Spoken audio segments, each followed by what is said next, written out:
Om Shri Gurubhyo Namaha Harihi Om Suddhaspadiga Sankasham Shuddha Vidya Pradayakam Shuddham Purnam Chidanandam Sadashivam Shraye Shankarupena Machittam Pankikritam Abhudyaya Kimkariyasya Samaya Shankaracharya Ashraye Prahlada Varado Devo Yon Nrisimha Paro Harihi Nrisimho Pasakam Nityam Tam Nrisimha Gurum Bhaje Sadashiva Samarambham Shankaracharya Madhyamam अस्मदाचार्य पर्यन्तां वन्दे गुरुपरम्परां भारती करुणापात्रं भारती पदभूषणं भारती पदमारूढं भारती तीर्थमाश्रये विद्याविनयसम्पन्नं वीतरागं विवेकिनं वन्दे वेदान्ततत्त्वज्ञं विधुशेखरभारतीं मालासुधाकुम्भविबोधमुद्रा विद्याविराजत्करवारिजाताम् अपारकारुण्यसुधाम्बुराशिं श्रीशारदाम्बां प्रणतोऽस्मि नित्यम् Om.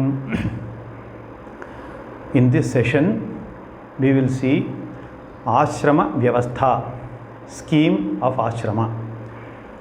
Ashrama is stage of life. This topic is more important and more relevant than Varna Vyavastha, which we saw for the last two sessions. The entire life of a Vaidika, a Vedic follower, is divided into 4 stages. 4 stages are called 4 ashramas. First ashramam, Brahmacharya ashrama, which is stage of student's life. Next, Grihastha ashrama, life of householder, stage of householder or married person's life. Vanaprastha ashrama, stage of a hermit's life. That is, it's a life of withdrawal. The last one is Sannyasa ashrama, a stage of sannyasi, a monk, a renunciation, a life which is of renunciation. Shramaha is effort, deliberate, willful, well-directed effort. Here in this context, effort is spiritual sadhanas, that is sadhana anushtanam. Ashramaha is asamantat shramaha adhyatmika sadhana anushtanam yasmin saha. A stage of life in which a person is committed to sadhana anushtanam, spiritual sadhanas. Our entire life is a spiritual journey. Ashrama is not a post-retiral scheme or stage of life where we can wait for 58, 60 years of age and then we will start planning. The entire life is a spiritual sadhana. In each stage, type of spiritual sadhanas will be different. According to our scriptures, ultimate goal of a human being is spiritual goal only. This is the primary ultimate goal of a human being. The other 3 goals which are prescribed in our Shastras, which we saw, Dharma Artha Kāma, together called prayas. They are only apparent goals, seeming goals, or temporary. They appear as goals. Actually, our Shastrams, they do not consider these as goals at all. But as long as the mind is immature, people will not understand the importance of Moksha Pradhanam, Moksha Purushartham. In the initial stages, it is quite natural and normal for a human being to go after this 3 Dharma Artha Kāma Purushartha. Therefore, our scriptures prescribe these 3 as temporary goals. Spiritual goal is moksham, that is freedom struggle. We have heard about economic struggle, political struggle, etc. But this is freedom struggle. That is struggle for internal freedom. We already saw freedom from external dependence is moksha. Vedas prescribe sadhanas which are like sugar-coated pills. Sugar or sweet will represent 3 goals. Medicine is the ultimate goal. Children do not know the value of medicine. Naturally, when they are not well, they will not take medicine given by mothers. So what mother does is, she mixes medicine with honey and then she feeds the child. Child likes sugar, therefore it eats it. And then it gets all right. Similarly, our scriptures design an entire lifestyle full of spiritual sadhanas for realization, accomplishment of primary ultimate goal called moksha purushartham. Until he becomes a mature human being, he will practice spiritual sadhanas for the 3 goals, but he will not understand that he is doing spiritual sadhana. Without even realizing, our scriptures guide a human being from the initial stage to the final goal of a human being. This is the scheme, roadmap given by our scriptures. Since all the 4 stages of life, series of exercises, activities are prescribed for spiritual growth and spiritual goal, all the ashramas are called, all the 4 stages are called ashramas. In Sanskritam, they are ashramas only. First, we will take up Brahmacharya Ashrama.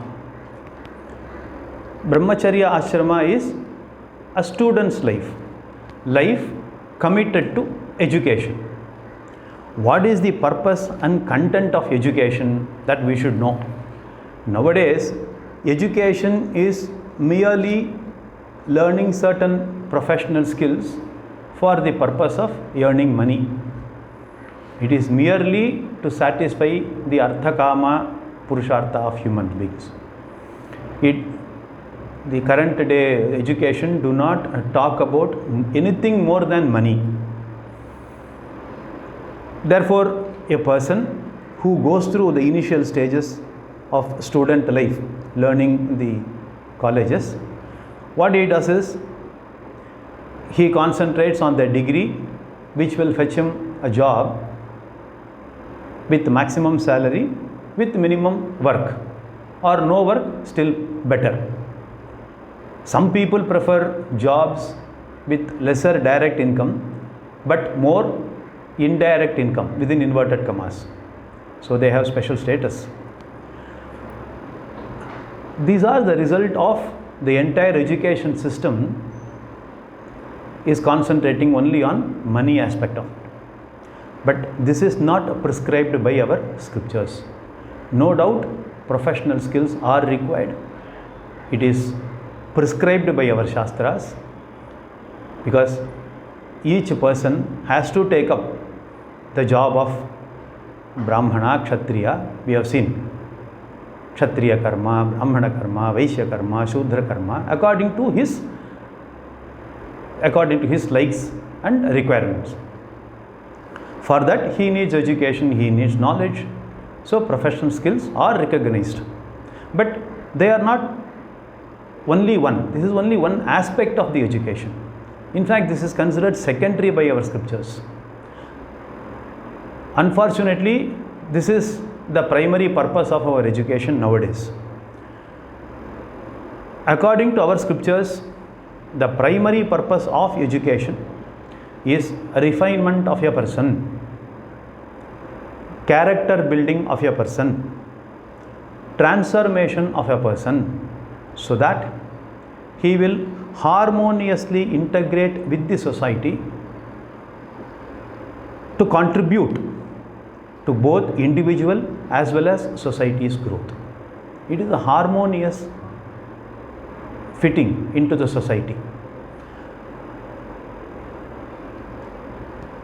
This refinement alone makes an animalistic man who is a person who is not matured enough, who is not refined in the initial stages. That is, at that stage is called Prakrita Purushaha. He will be converted, he has to be converted to a refined, cultured, civilized Samskrita Purushaha. This job of conversion or refinement is done by the process of education. This is how the scriptures have advised, this is how the scriptures advise us about the education. This was practiced a long time back. For example, these metals which are extracted from mines, from the earth, they are in rough form, crude form. They are called ore, O-R-E, in ore form. They are born all right, but they cannot be used at that stage. Potentially useful, but not when it is extracted right away from the earth. It has to go through various processes. Therefore, the ore has to be sent to a factory where it is subject to a lot of refinement. And finally, when it comes out as an output, finished product, it is a shining metal which can be used by everyone, readily usable form. So the metal has two births. One is in the ore form, in the crude form, unrefined form. That is the first birth. The second one is after refinement, after processes, that is coming out of the factory. This is the second birth. So similarly, human beings also should have two births to convert an animal man to man. That's what Swami Chinmayananda says. An animal man has to be reborn into a man. Born as a man, but initially he will have only animalistic characters. Then he has to be confined, he has to be refined to a refined man, to a more cultured person. Manusmriti says human beings have two sets of parents.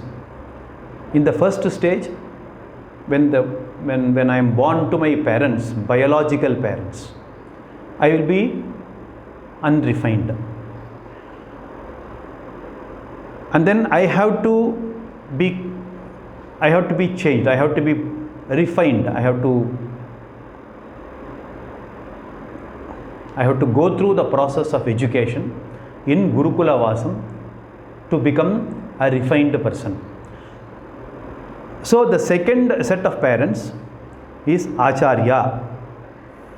Father will be Acharya with the help of Saraswati Devi or Gayatri, that is Vidya, knowledge.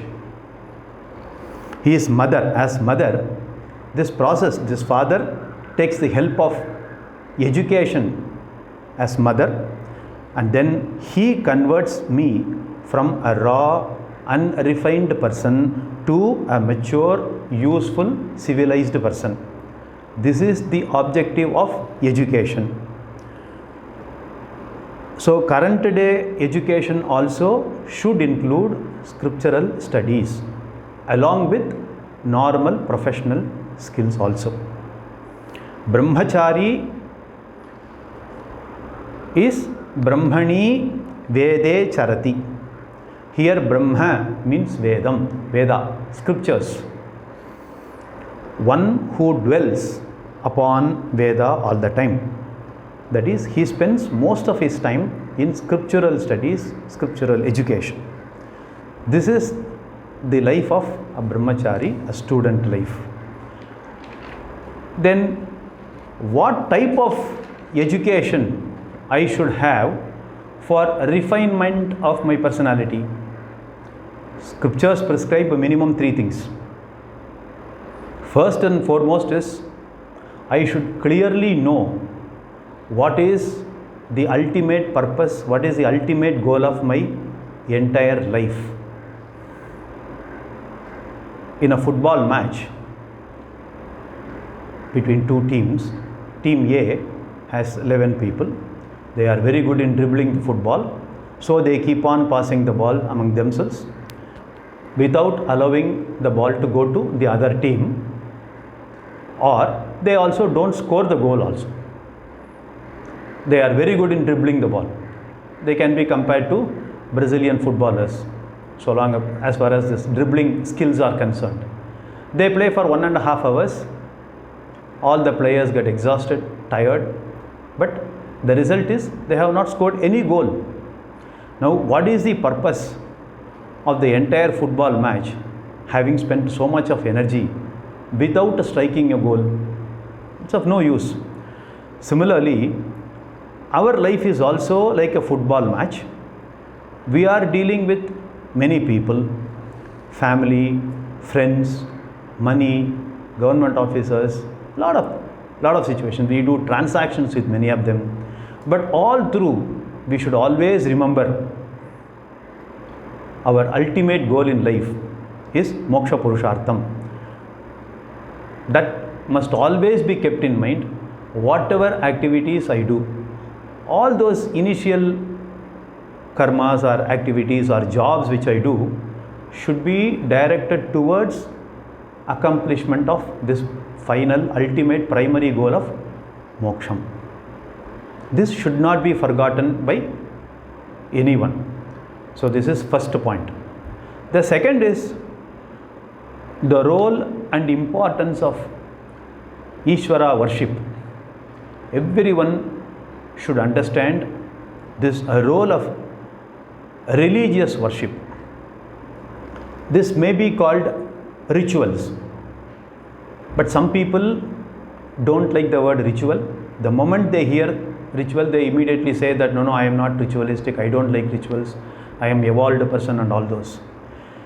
But physicalized worship is very important for everyone. It is one of the best methods to develop discipline. Wherever rituals are involved, discipline will always find a place. Wherever discipline is there, ritual cannot be avoided. For example, army of any country, you take this particular group, they are very, very disciplined. Wherever, because they are more disciplined, almost all their activities are ritualistic. Walking or talking to each other, sitting, whatever the functions they organize, everything is ritualistic. They cannot stand the way in which we stand, in one leg and in the other leg and all those. No, they have to stand erect. It is very ritualistic. Flag hoisting, saluting the flag, everything is ritualistic because they are very, very disciplined. So the discipline has to be developed. Very important.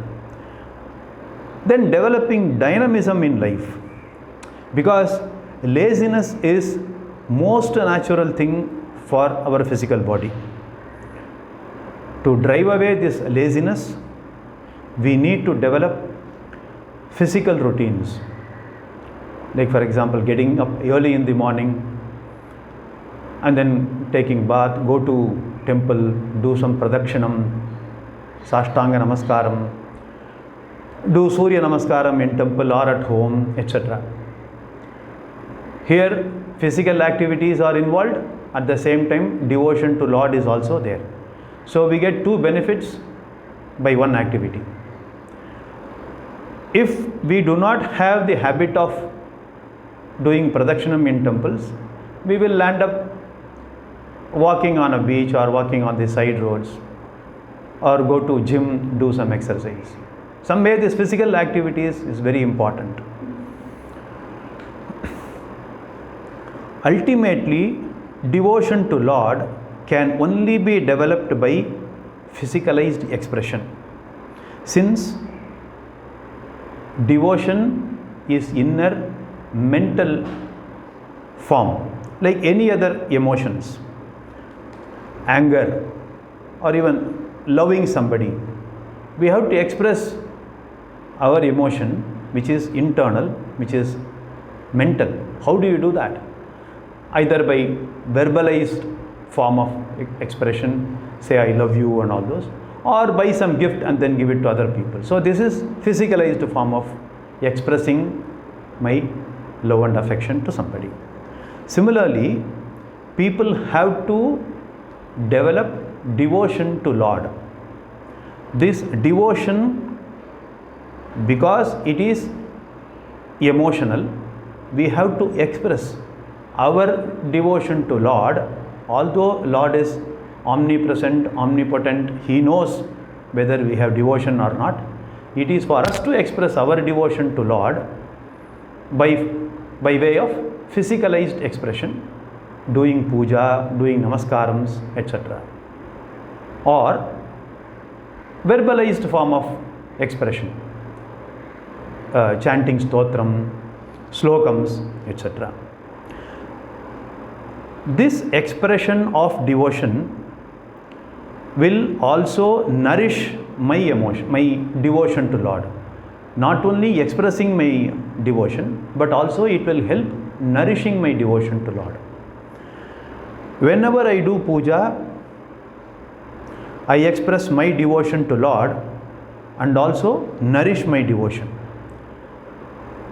Therefore, our relationship with the Lord can be kept alive, and it is also nourished. Relation, that is the only permanent relation, is our relationship with God. All other human relations, however much we try to nourish, we try to keep them alive, will soon come to an end, one day or the other. Only one permanent relationship, it is only with the Lord. Therefore, that permanent relationship with Ishvara should be kept alive and nourished throughout life by physical worship, that is by doing puja, or verbalized form of devotion by chanting stotram and slokam. Hence, people should develop devotion to Lord. Worship to Lord must be understood very clearly, and dynamism and discipline should also be inculcated. This is the second point. The third one is important values one has to learn and follow. The external constants of creation, which we cannot compromise, which cannot avoid at all. We have to adjust our lives according to the values. You cannot try to tweak the values or dharma to suit our lifestyle. Whereas we have to change our lifestyle, we have to take corrective actions, change course. We have to do that in order to follow dharma. I cannot compromise them. I cannot compromise the dharma or values of life without damaging my physical, emotional and intellectual health. This point we should all remember very much, and therefore we have to understand, we have to assimilate the values of life and dharma. So this is very important. So all these three factors will help a person in getting refined from Prakrita Purusha to Samskrita Purusha. Then he will be ready to take up any job in the society. He will no more be a threat to society. There will be a harmonious integration of this person with the society, so that he can contribute for his individual growth, personal growth, as well as society's growth. This is about Brahmacharya Ashrama. We have to see Grihastha Ashrama, Vanaprastha Ashrama and Sannyasa Ashrama, which we can take up in the following session. I will conclude this session at this moment, at this point. Om Purnamadah Purnamidam Purnat Purnamudachyate Purnasya Purnamadaya Purnameva Vasishyate. Om Shanti Shanti Shanti.